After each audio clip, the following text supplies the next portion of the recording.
শুরুতে আমরা আল্লাহ রাব্বুল ইজ্জা ওয়াল জালালের দরবারে শুকরিয়া জানাচ্ছি, যিনি আমাদেরকে আমাদের প্রিয় মাতৃভূমি বাংলাদেশ থেকে হাজার হাজার কিলোমিটার দূরে সূর্যোদয়ের দেশ জাপানের টোকিওর এই হলরুমে একত্রিত হওয়ার সুযোগ করে দিয়েছেন। আমরা সবাই পড়ছি কালিমাতুশ শুকর, আলহামদুলিল্লাহ। আল্লাহ তাআলা শুকরিয়া জ্ঞাপনের পাশাপাশি আপনারা যারা আজকের এই প্রোগ্রামে উপস্থিত হয়েছেন, আমি তাদের সবাইকে অন্তরের অন্তঃস্থল থেকে শুকরিয়া জানাই। আমি জানি যে আপনারা খুব ব্যস্ত, জাপানের সময়ের দাম অনেক বেশি, মানুষ অনেক পরিশ্রমী। এত ব্যস্ততা পেছনে রেখে আল কোরআনের দুর্বার আকর্ষণে কোরআন প্রেমী হয়ে কোরআনের কথা শুনবার জন্য, ইসলামের গাইডলাইনগুলো জানবার জন্য আপনারা সময় ব্যয় করে এসেছেন। আমি সবাইকে অন্তরের অন্তঃস্থল থেকে শুভেচ্ছা মোবারকবাদ জানাই। আমরা সবাই সুখী হতে চাই, কেউ কষ্টে থাকতে চাই না, কারণ মানুষ সুখের কাঙ্গাল, সবাই সুখের প্রত্যাশী। সুখে থাকা, শান্তিতে থাকা, ভালো থাকার ব্যাপারটা এটা মানুষের একটা সার্বজনীন লক্ষ্য বা উদ্দেশ্য। এক্ষেত্রে ধনী গরিব, রাজা প্রজা, ছোট বড়, নারী পুরুষ সবাই সমান। সবাই আমরা সুখী হতে চাই, শান্তিতে থাকতে চাই, কেউ কষ্টে থাকতে চাই না। যদিও আমাদের অনেক শিল্পীরা গান গান, আমি কষ্ট পেতে ভালোবাসি, তাই তোমার কাছে ছুটে আসি, বলে না? বলে না? গানে বলে, কিন্তু সেও জীবনে কষ্ট পেতে চায় না। কেউই কষ্ট পেতে চায় না। এটা গান মেলানোর জন্য বলেছে যে আমি কষ্ট পেতে ভালোবাসি, তো আসলেই কেউই কষ্টে থাকতে চায় না। সবাই আমরা সুখী হতে চাই। কি হতে চাই? কেউই কষ্টে থাকতে চাই না। তো কিভাবে আমরা একটা সুখী সমৃদ্ধ জীবন পেতে পারি, এই টপিকের উপর আজকে আমরা কিছু কথা বলবো। কোরআন আমাদেরকে কি গাইডলাইন দিয়েছে, ইসলাম আমাদেরকে কি জানিয়েছে, কিভাবে চললে আমরা এই পৃথিবীতে সুখে থাকতে পারি এবং জান্নাতেও আনন্দে থাকতে পারি, এটা জানার দরকার আছে না নাই? বলেন। সুখ বিষয়টা এত জরুরি, এত গুরুত্বপূর্ণ যে ইউনাইটেড নেশনের জেনারেল অ্যাসেম্বলি প্রতি বছর মার্চের 20 তারিখে দ্য ইন্টারন্যাশনাল হ্যাপিনেস ডে হিসেবে ঘোষণা করেছে, মানে আন্তর্জাতিক সুখ দিবস। কি দিবস? আন্তর্জাতিক সুখ দিবস হিসেবে ঘোষণা করেছে। এবং তারা একটা জরিপ করে যে পৃথিবীর কোন দেশের লোকেরা বেশি সুখী। তো সে জরিপে বিশ্বের সবচেয়ে সুখী দেশের তালিকায় টানা কয়েকবার যে দেশটায় নাম উঠে এসেছে সেটা হচ্ছে ফিনল্যান্ড। নাম শুনেছেন? এটা হচ্ছে নর্দার্ন ইউরোপের একটা দেশ, স্ক্যান্ডিনেভিয়ান কান্ট্রিজের একটা, ফিনল্যান্ড। সে জরিপে উঠে এসেছে যে ফিনল্যান্ডের লোকেরা নাকি বেশি সুখী। তো আজকে আমরা দেখবো কারণ কি, তাদের তো সুখের কারণ, এটা আমরা খুঁজে দেখবার চেষ্টা করব। ফিনল্যান্ডে একটা ইউনিভার্সিটি আছে, ইউনিভার্সিটি অফ হেলসিঙ্কির একজন রিসার্চার জেনিফার ডি পাওলা, সে 2টা কারণ উল্লেখ করেছে বেসিকলি, যে বারবার ফিনল্যান্ডের নাম উঠে আসছে কেন, কেন তারা সুখী। তো প্রথম যে কারণটি সে আইডেন্টিফাই করেছে সেটা হচ্ছে তাদের হেলদি লাইফস্টাইল। তারা হেলদি লাইফস্টাইলে অভ্যস্ত, প্রকৃতির সাথে তাদের নিবিড় একটা সান্নিধ্য আছে, এবং সেই সাথে স্বাস্থ্যসম্মত তাদের কর্মজীবন। হেলদি লাইফস্টাইলের কারণে তারা হ্যাপি। তা আমি খুঁজে দেখলাম যে এখন ফিনল্যান্ডের লোকেরা হেলদি লাইফস্টাইলের কথা বলে, যেটা বিষ্ণু ইসলাম 1500 বছর আগেই আমাদেরকে জানিয়ে গিয়েছে। ঠিক কিনা বলেন? আপনি যদি বিষ্ণু ইসলামের বায়োগ্রাফি একটু চেক করেন, দেখবেন যে কতটা অর্গানিক লাইফ বিষ্ণু ইসলাম লিড করেছেন। প্রকৃতির সাথে বিষ্ণু ইসলামের সম্পর্ক যে কতটা নিবিড় ছিল, আপনি শুনলে অবাক হবেন। ওনার শৈশবের দিকে যদি আমরা তাকাই, আমরা দেখবো যে তিনি মক্কায় জন্মেছেন ঠিকই, কিন্তু মক্কায় বড় হননি। বড় হয়েছেন বনু সাদে। জানেন আপনারা? হালিমাতু সাদিয়া দুধ পান করানোর জন্য মক্কা থেকে বিষ্ণু ইসলামকে সেই তায়েফ পেরিয়ে আরো 70-80 কিলো দূরে বনু সাদ, যেখানে ধুধুমরু প্রান্ত, সুবিশাল আকাশ, বিস্তীর্ণ জমিন, বড় বড় পাহাড়, এরকম একটা মরুপল্লীতে বিষ্ণু ইসলামের শৈশব কেটেছে। দেখেন প্রকৃতির সাথে বিষ্ণু ইসলামের জীবনের কতটা নিবিড় সান্নিধ্য ছিল, কতটা সুনিবিড় সম্পর্ক ছিল।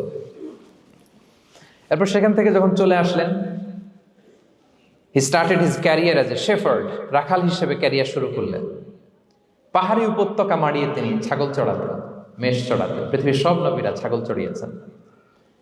মরুভূমির রুক্ষ পরিবেশ মাড়িয়ে মরু ঝড় সাইমুনকে মোকাবেলা করে তিনি কাফেলা নিয়ে এদিক থেকে ওইদিকে যেতেন। 27টা যুদ্ধে সরাসরি নেতৃত্ব দিয়েছেন। আল্লাহু আকবার। পাহাড়ে উঠতেন, মরুদ্যানে হাঁটতেন, খেজুরের বাগানে ঘুরতেন, তৃষ্ণা লাগলে কুয়া থেকে পানি তুলে খেতেন। এর চেয়ে অর্গানিক লাইফ আর হতে পারে ভাই? আওয়াজ করে বলেন, হতে পারে? ইভেন যেখানে ঘরের ভেতরে ঘুমাতেন, ঘরটাও ছিল খেজুর পাতার ছাউনি দিয়ে, খেজুরের পাতা, ডাল, ছোবড়া এগুলো দিয়ে বালিশ তোষক জাজিম বানিয়ে শুতেন, আর সবসময় অর্গানিক খাবার খেতেন। সুবহানাল্লাহ। তাহলে ফিনল্যান্ডের লোকেরা সবচেয়ে বেশি সুখী তাদের হেলদি লাইফস্টাইলের কারণে, প্রকৃতির সাথে নিবিড় সম্পর্ক। কিন্তু বিষ্ণু ঈসা ইসলাম এই ঘটনা ঘটার ১৫০০ বছর আগেই জানিয়ে গিয়েছেন যে হেলদি লাইফস্টাইলের কোনো বিকল্প নেই। পুরো লাইফটাই ছিল ওনার হেলদি, অর্গানিক। সুবহানাল্লাহ। জেনিফার ডি পাওলা দ্বিতীয় যে কারণটি উল্লেখ করেছেন যে ফিনল্যান্ডের লোকেরা এত সুখী কেন, সে বলেছে যে তারা টেনশন ফ্রি লাইফস্টাইলে অভ্যস্ত, কোনো পরিস্থিতিতে উদ্বিগ্ন হতে চায় না, যে কোনো সিচুয়েশন ঠান্ডা মাথায় ডিল করে। বিষ্ণু ঈসা ইসলামের বায়োগ্রাফির দিকে তাকান, তিনিও তাই করেছেন সারা জীবন। সুবহানাল্লাহ।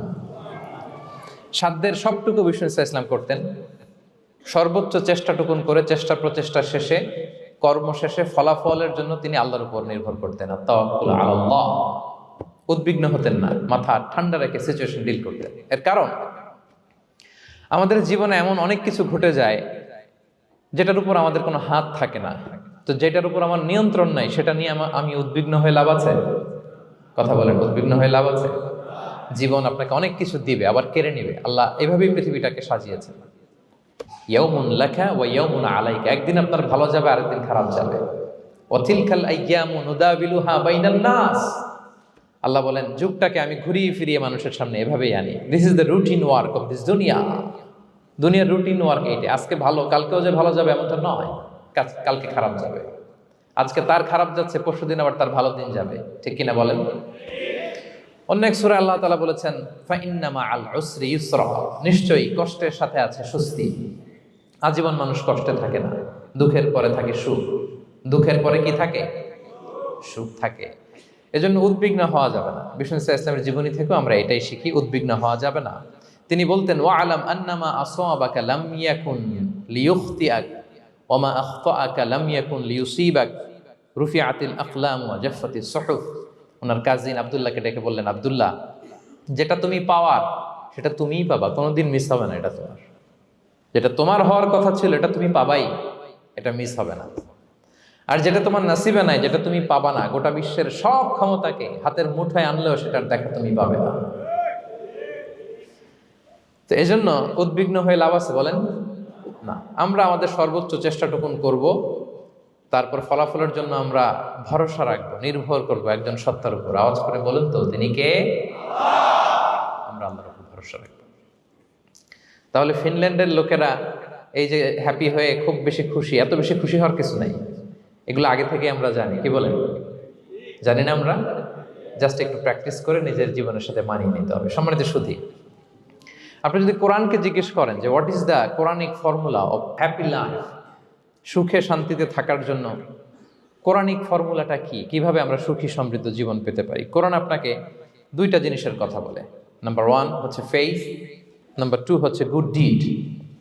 আই রিপিট, আমি আবারও বলছি, নাম্বার 1 ফেইথ, বিশ্বাস, আল্লাহর উপর অগাধ বিশ্বাস এবং আস্থা। 2 নম্বর হচ্ছে গুড ডিড, মানে সৎকর্ম, নেক আমল। যার মধ্যে দুইটা থাকবে তাকে সুখী সমৃদ্ধ জীবন দান করবে কে?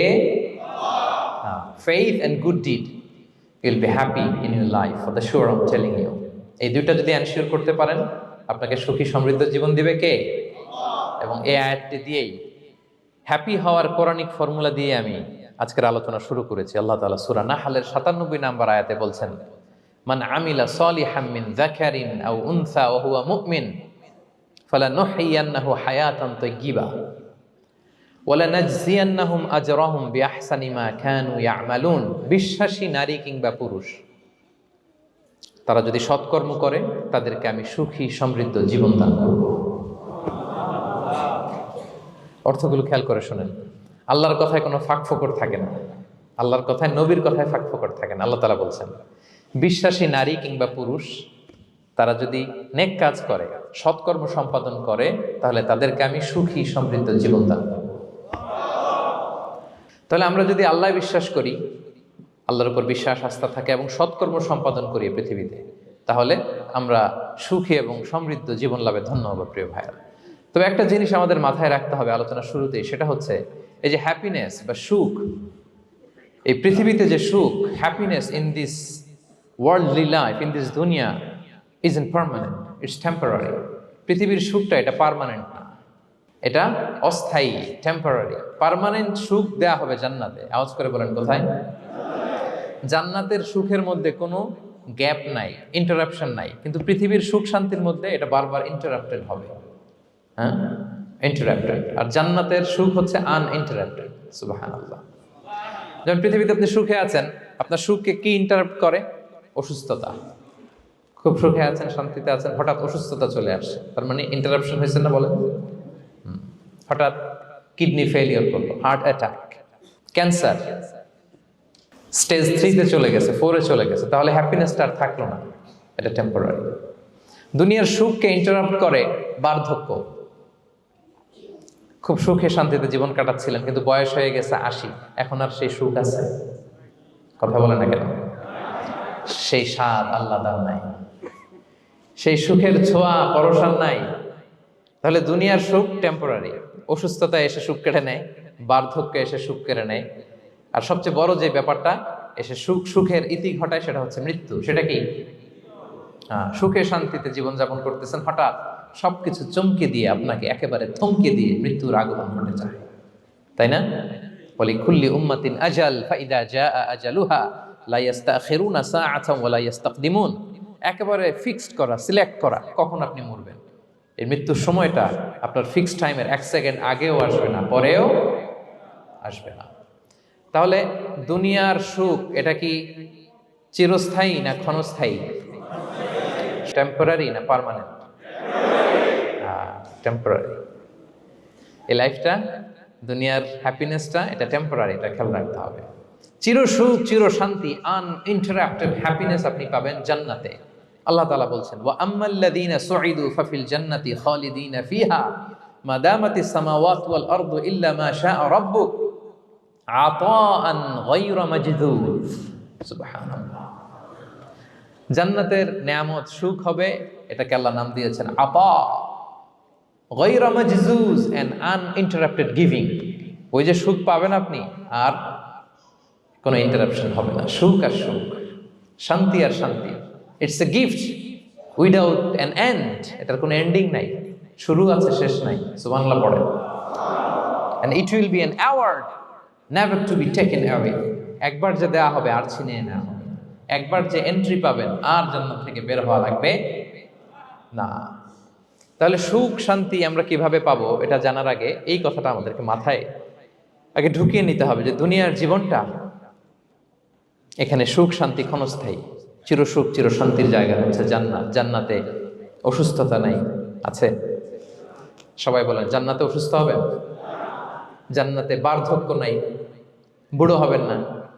হ্যাঁ, বিষ্ণু ইসলাম বলেছেন, জান্নাতে যারা ঢুকবে তারা হবে আবনা ও সালাসিন ওয়া সালাসিন, 33 বছরের তাগড়া যুবক হয়ে ঢুকবেন, চির যুবক, চির যৌবনা। আহলুল জান্নাতে জুরদা ওয়া মুরদা ওয়া আবনা ও সালাসিন ওয়া সালাসিন, শুভ্রদেহী, সুন্দর, সুঠাম, স্মার্ট, ড্যাশিং ফেসের হবে।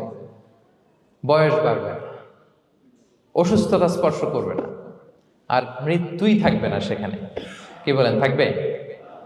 ইউতাল মাউতু বিকাবশিন আমলাহ, সাদা একটা বকরির আকৃতিতে মৃত্যুকে আনা হবে।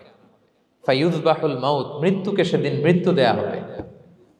মৃত্যুকে জবাই করে বলা হবে, ইয়া আহলাল জান্নাতি খুলুদুন ফালা মাউত, হে জান্নাতবাসীরা, নো টেনশন, এনজয়। সুবহানাল্লাহ করবেন না? সেই জান্নাতে যেতে আমরা চাই কি চাই না? সবাই চাই তো? আমরা এই ওটা এপিক সিভিক হলে যেমনি একত্রিত হলাম, আল্লাহর জান্নাতেও যেন আমরা একত্রিত হতে পারি। আল্লাহ তৌফিক দান করুন। আমিন। আল্লাহুম্মা আমিন ইয়া রাব্বাল আলামিন। প্রিয় সুধী, তাহলে কোন টপিকে আমরা এগোচ্ছি আপনারা বুঝতে পারছেন তো না? পারছেন? আলহামদুলিল্লাহ। কি করে আমরা একটা সুখী সমৃদ্ধ জীবন পেতে পারি, এবার আমি মূল আলোচনায় ঢুকে যাচ্ছি। আল্লাহ বলেন, ফালানুহিয়ান্নাহু হায়াতান তাইয়্যিবা, ইসলামের গাইডলাইন মেনে চললে আমি তোমাদেরকে হায়াতে তৈয়্যিবা দিব। এই শব্দটা আপনারা প্রায় শুনেছেন না? আমরা বলি না যে আমার জন্য দোয়া করবেন, আল্লাহ যেন আমাকে হায়াতে তৈয়্যিবা দেয়, বলি কিনা? অনেক মাশায়েখদের কাছে দোয়া চাইলে দেখবেন যে ওনারা বলে যে আল্লাহ তোমাকে হায়াতে তৈয়্যিবা নসিব করুন, বলে না? এটা কি বলে? সুখী সমৃদ্ধ জীবন। আল্লাহ তাআলা আমাদের সবাইকে হায়াতে তৈয়্যিবা নসিব করুন। তো কি করে আমরা এই হায়াতে তৈয়্যিবা পেতে পারি? কার্যকর উপাদানগুলোর মধ্যে প্রথম যে উপাদানটা আমি শেয়ার করতে চাই বা ফ্যাক্টরটা শেয়ার করতে চাই, সেটা হচ্ছে লাইফকে কখনো জটিল করবেন না, make it simple, you will be happy. লাইফকে কি করবেন না, জটিল। অনেকে দেখবেন যে সহজ রাস্তাটা চিনে না, খালি পেঁচায়, খালি জটিল করে। ওমা জাআলা আলাইকুম ফিদ্দীনি মিন হারাজ, আল্লাহ দিনের মধ্যে কোনো কাঠিন্যতা রাখেনি, জটিলতা রাখেনি, সহজ। দিন পালন কঠিন না সহজ বলেন তো? সবাই বলবেন কঠিন না সহজ? দাঁড়িয়ে নামাজ পড়া ফরজ, কিন্তু দাঁড়াতে পারেন না। বসে পড়লে কবুল করবে কে? বসতেও পারেন না। শুয়ে পড়লে কবুল করবে কে? শুতেও পারেন না, ইশারায় পড়বেন, কবুল করবে কে? অজু করে নামাজ পড়া ফরজ, পানি নাই, তায়াম্মুম করে নামাজ পড়লে কবুল করবে কে? তাহলে ইসলাম কি কঠিন না সহজ? Make your life simple, Yule be happy. প্রথম সিক্রেট শেয়ার করলাম, লাইফটাকে জটিল বানাবেন না। অল্প কয়েকদিনের দুনিয়া, এমনিই কেটে যাবে এটা। ওই দিকে যেন না ঠকি, ওইটা খেয়াল রাখবে। ওইখানে ঠকলে সব শেষ, আমও শেষ, সালাও শেষ। ওইখানে যেন ঠকে না যায়, এটা খেয়াল রাখতে হবে। তাহলে প্রথম ফ্যাক্টর হচ্ছে সুখী সমৃদ্ধ জীবনের, will make our life simple. Simplicity is the কি টু হ্যাপিনেস। আপনি লাইফটাকে সিম্পল করবেন, আপনি হ্যাপি হবেন। রাসূল সাল্লাল্লাহু আলাইহি ওয়াসাল্লামের জীবনের দিকে যদি তাকান, দেখবেন তিনি তাই করেছেন। সুবহানাল্লাহ। সহিহ মুসলিমের একটা হাদিস শোনাই আপনাদেরকে। আম্মা জান আয়েশা রাদিয়াল্লাহু তাআলা আনহা বর্ণনা করেন। তিনি বলেন, যাতা ইয়াউমিন জাআ রাসূলুল্লাহ সাল্লাল্লাহু আলাইহি ওয়াসাল্লাম, একদিন সকালবেলা রাসূল সাল্লাল্লাহু আলাইহি ওয়াসাল্লাম আমার বাসায় আসলেন। এসে বললেন, ইয়া আয়েশা, হে আয়েশা, হাল ইনদাকুম শাই। ফজর নামাজ পড়ে এসে বলতেছে, আয়েশা, ব্রেকফাস্ট করার মতো ঘরে কিছু আছে? খাওয়ার মতো কি কিছু আছে? আম্মা জান আয়েশা বলেন, ক্বালাত মা ইনদানা শাই, ঘরে কিছু নাই ইয়া রাসূলুল্লাহ, কিছুই নাই খাওয়ার মতো। রাসূল সাল্লাল্লাহু আলাইহি ওয়াসাল্লাম বললেন, ফা ইন্নী সাইম, ঠিক আছে, কিছু যখন নাই তাহলে আমি রোজার নিয়ত করে ফেললাম। কিসের নিয়ত? রোজার নিয়ত করে ফেললাম। কঠিন না সহজ? হ্যাঁ, what an easy going personality you see. এর চেয়ে সহজ সরল আর পলিসি হইতে পারে? আয়েশা, ফজর নামাজ পড়ে আসছি, ব্রেকফাস্ট করার মতো কিছু আছে ঘরে? ইয়া রাসূলুল্লাহ, কিছু নাই। নাই, ঠিক আছে, আম ফাস্টিং, যাও আমি রোজা রাখলাম, রোজার নিয়ত করলাম। কত ইজি গোয়িং, কত সিম্পল বানিয়েছেন লাইফটা। আচ্ছা, আমরা হলে কি করতাম? একটু মিলাই নিজের সাথে। সাধারণত আমরা যেটা করতাম, আমরা অনেকে রেগে যেতাম। প্রিয় ভাইয়েরা, ঘরে কিছু নাই মানে তুমি আগে জানাবা না আমাকে? হ্যাঁ, গত রাতে বললে তো কিছু নিয়ে আসতে পারতাম। সাধারণত এইভাবেই তো রিয়েক্ট করি আমরা, কি বলেন, ঠিক কিনা? আগে জানাবা না, কেন আগে বলো নাই? রেগে যেতাম। অথবা বলতাম, আচ্ছা ঠিক আছে, এখন যে একটা কিছু ব্যবস্থা করি, দেখি কিছু পাওয়া যায় কিনা। এরকম অনেক ওয়ে খুঁজতাম। কিন্তু রাসূল সাল্লাল্লাহু আলাইহি ওয়াসাল্লাম এই কোনো অপশন না নিয়ে বললেন, okay, there is no food for breakfast, I am gonna fast, ফা ইন্নী সাইম, ঠিক আছে, খাবার যখন নাই আমি রোজাই রেখে দিলাম। সুবহানাল্লাহ। এভাবে তিনি তার লাইফ লিড করেছেন। Make your life simple, Yule be happy. জটিল না করে সহজ করুন, আপনি হ্যাপি হবেন। রাসূল সাল্লাল্লাহু আলাইহি ওয়াসাল্লামের লাইফস্টাইল ছিল very simple, so simple yet so special. আমরা যেন এভাবে সিম্পলি সলিউশনের দিকে যাই। প্রিয় ভাইরা, জীবন কখনো সহজ নয়, জীবন কখনো সহজ নয়। জীবনকে সহজ বানিয়ে নিতে হয়, কখনো দোয়া করে, কখনো আল্লাহর উপর ভরসা করে, কখনো ইগনোর করে, কখনো কখনো মানিয়ে নিয়ে, স্যাক্রিফাইস করে, অ্যাডজাস্ট করে। ঠিক কিনা বলেন? জীবন সহজ নয়, সহজ করে নিতে হয়, মানিয়ে নিতে হয়, অ্যাডজাস্ট করতে হয়, স্যাক্রিফাইস করতে হয়। তাহলে প্রথম যে ফ্যাক্টরটা, সুখী সমৃদ্ধ জীবনের প্রথম ফ্যাক্টর যেটা আমি আজকে শেয়ার করলাম, সেটা হচ্ছে সিম্পলিসিটি ইজ দ্য কি টু অ্যাটাইন হ্যাপিনেস ইন লাইফ। আপনি যদি সিম্পলিসিটিতে বিশ্বাসী হন, দেখবেন হ্যাপি। মানলেই সুখ, হ্যাঁ, আর মনে নিলেই ঝামেলা। মেনে নিলেই শান্তি, আর মনে নিলে, এখন মনে নিবেন না মেনে নিবেন? মেনে নিব। সিচুয়েশনকে এইভাবে আমরা ঠান্ডা মাথায় ডিল করব। কথা কি ক্লিয়ার? আলহামদুলিল্লাহ। 2 নাম্বার, সুখী সমৃদ্ধ লাইফের আরেকটা হ্যাকস হচ্ছে টু ফরগিভ আদার্স। অন্যকে ক্ষমা করা। If you forgive others, you will be happy. ক্ষমা করলে আপনি সুখী হবেন। অনেকে আছে ক্ষমা করতে চায় না, কঠিন হৃদয়, পাথরের মতো শক্ত হৃদয়, মাফ করতে চায় না কাউকে। উনি আবার মুনাজাতে বসলে, আল্লাহ, আল্লাহ আমারে মাফ করো, আল্লাহ আমারে ক্ষমা করো। কাঁদতে কাঁদতে বুক ভাসায়, উনি ক্ষমা চায় মাগার উনি কাউরে ক্ষমা করে না। এরকম ডাকাত আছে না নাই? চিন্তা করছেন? উনি ক্ষমা চায় আল্লাহর কাছে, কিন্তু উনি ক্ষমা করে না। প্রিয় ভাইরা, ক্ষমা করুন। যে ক্ষমা করে সে ক্ষমা পায়। আচ্ছা, একটু চোখটা বন্ধ করে, চোখ বন্ধ করলাম আমি, জানা অজানা পাপের পাহাড়ের দিকে তাকালাম। এবার একটু চিন্তা করেন যে কি পরিমাণে ক্ষমা আল্লাহর পক্ষ থেকে আমার জন্য প্রয়োজন। চিন্তা করেছেন? এবার চোখ খুলুন, পাপের পাহাড়ের দিকে একটু তাকান, আপনার আপনার জানা অজানা যে পাপের পাহাড়, তাকান এবং ভাবুন এগুলোর জন্য কি পরিমাণে ক্ষমা আল্লাহর পক্ষ থেকে আপনার দরকার, প্রয়োজন। সেই প্রয়োজনের তাগিদে হলেও ক্ষমা করুন। খেয়াল রাখবেন, যে ক্ষমা করে সে ক্ষমা পায়, যে অন্যকে ক্ষমা করে না সে ক্ষমা পায় না। তাহলে আল্লাহর কাছে ক্ষমা চাওয়ার আগে আপনি আপনার পাশের লোকদেরকে ক্ষমা করবেন। পারা যাবে তো ইনশাআল্লাহ? ক্ষমা এটা সবাই করতে পারে না, এটা অনেক বড় মহৎ গুণ। যার হৃদয় বড় সে ক্ষমা করতে পারে। আপনি যদি ক্ষমা না করে কারো ব্যাপারে হিংসা, বিদ্বেষ, ক্ষোভ, হিংসা অন্তরে পুষে রাখেন, এটা ওর কোনো লস নাই, লস আপনার। It will burn your self inside, আপনারা জ্বালিয়ে দিবে। আপনি কারো ব্যাপারে ক্ষোভ রাখছেন, ক্ষোভে গদগদ, রেগে অস্থির, হিংসা, ওর কিছুই হচ্ছে না, হচ্ছে কার? আমার। আপনাকে জ্বালিয়ে পুড়ে শেষ করে দিবে। ওর দিকে তাকানোর দরকার নেই। আপনার নিজের সুখের জন্য আপনি অন্যদেরকে ক্ষমা করুন। তাহলে দেখবেন, যদি ক্ষমা করে দেন, একটা মনোদৈহিক প্রশান্তি আপনি লাভ করবেন, একটা সুখানুভূতি আপনি পাবেন। ক্ষমা করে দেন, রাগ, ক্ষোভ, হিংসাকে না বলুন, মনটাকে নির্ভার রাখুন, ইউল বি হ্যাপি। কথা বুঝতে পেরেছেন? এবার চমৎকার একটা হাদিস শোনাবো, যা বলবো তার পক্ষে হাদিস শোনাবো। মুসনাদে আহমদ ইবনে হাম্বালের একটা হাদিস। বিষ্ণু ইসা ইসলাম সাহাবাদেরকে নিয়ে একটা মজলিসে বসা, হঠাৎ করে তিনি বললেন, ইয়াতলু আলাইকুমুল আনা রাজুলুন মিন আহলিল জান্নাহ।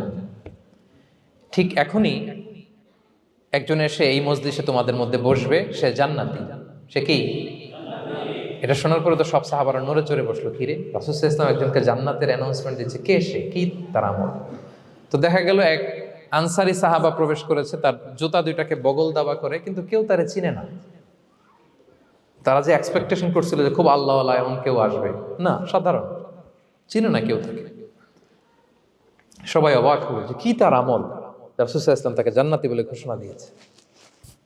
কিছুদিন পরে আবারও আরেক মজলিসে রাসূল সাল্লাল্লাহু আলাইহি ওয়াসাল্লাম বললেন, ইয়াতলু আলাইকুমুল আনা রাজুলুন মিন আহলিল জান্নাহ।